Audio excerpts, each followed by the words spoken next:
So we're sitting here in a coffee shop in London, Ontario, just me and my friend Bob. Bob didn't want to be on this particular edition of the program, but he is here and he's been kind enough to film. So say hello, Bob. Hello. So the subject of today's post is putting a human face in the digital space. And it comes from this dynamic that I've observed, especially as we head more and more into 2016, that while all these digital platforms make it very easy for us to reach any audience at any time, it's getting harder and harder to connect with people.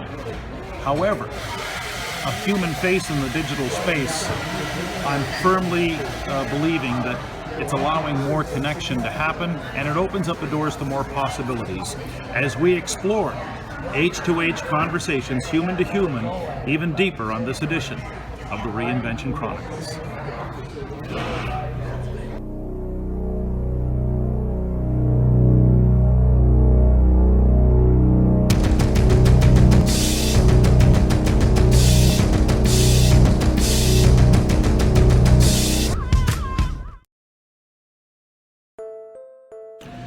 So as my friend Bob and I sit here and enjoy our coffees here at the Williams Cafe, we're of the growing opinion that labels like B2B, B2C, B2G, whatever label you want to use, business to business, business to consumer, these labels, when you are thinking about them in terms of your branding or marketing efforts, are actually creating severe limitations. We're of the absolute conviction now that these labels are things of the past, because I think what happens is they get reflected in things like your website, like your ongoing communication through different social media platforms. So what happens if you suddenly started thinking in all forms of these communication in terms of H2H, in terms of just human to human, just like Bob and I having a chat over coffee here. And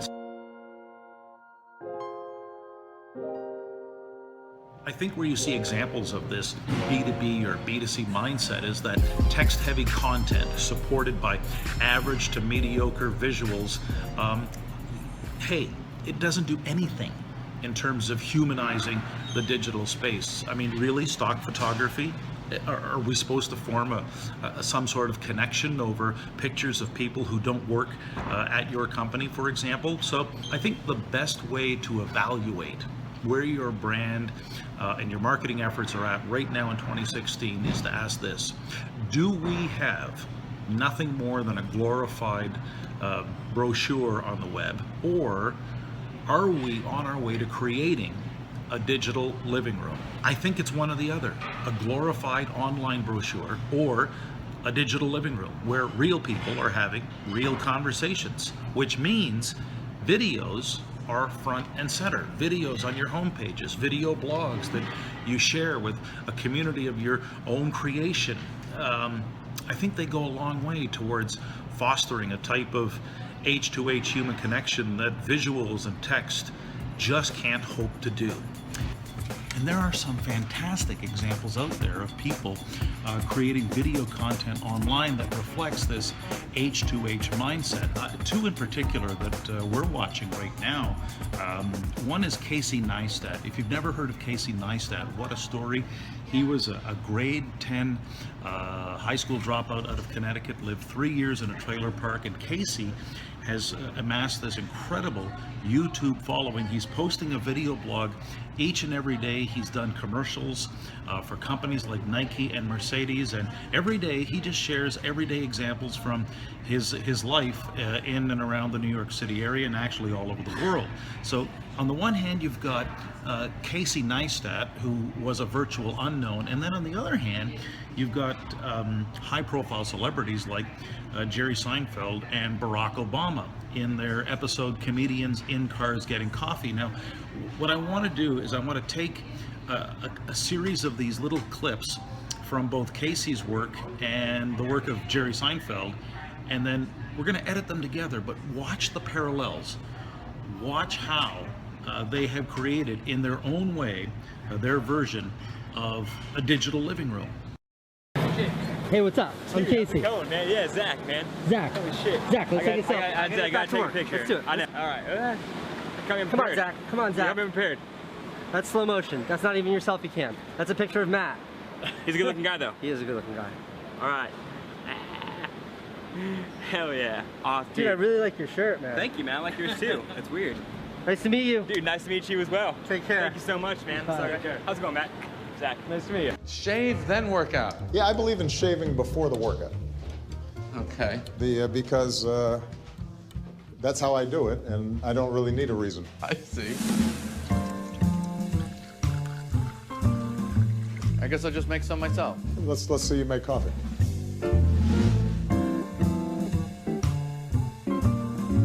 How far can you wander around up there in your underwear? How far can you get before there's like people and it's not cool? It's not cool generally wandering around in my underwear. Can you really get a good night's? Isn't this like night at the museum when you go to sleep here? First night was. Of all the jarring elements of first being elected president, you know, you've got the inauguration and there are 2 million people and there are parades and there's this and there's that. All the hoopla. The thing that really does get to you is after all that's over, and it's the first night, and you're sleeping in the White House. Right. It's not like a hotel room. Right. So you're looking around, you're thinking, what the hell is this, right? Yeah, night at the museum. Yeah.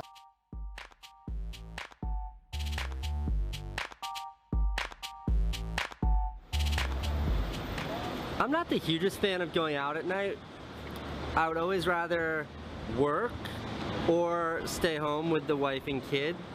But sometimes there's like really irresistibly fun things that you just can't say no to.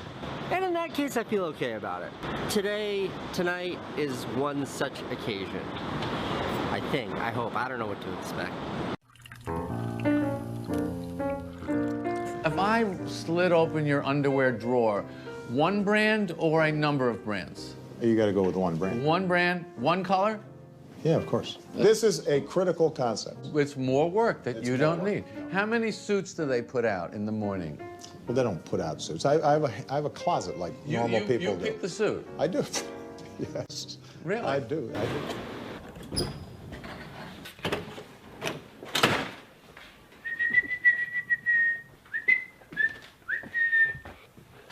Want to see something crazy cute? Alright, why am I showing you all this footage from when the baby was born?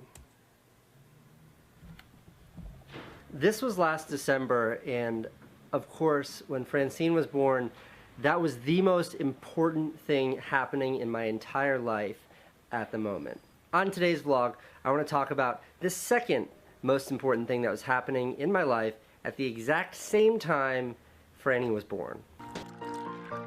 Have you ever had one of those George W. Bush? Remember when he couldn't find the door in the wall? Yeah. And he was just looking for the door? Yeah. I don't ever believe that publicly you've had one I of have those. not had a public moment like that. You haven't tumbled down a stair? No, not yet. You never leaned over and just started vomiting in Japan? No, nothing like that's happened so far. Nothing.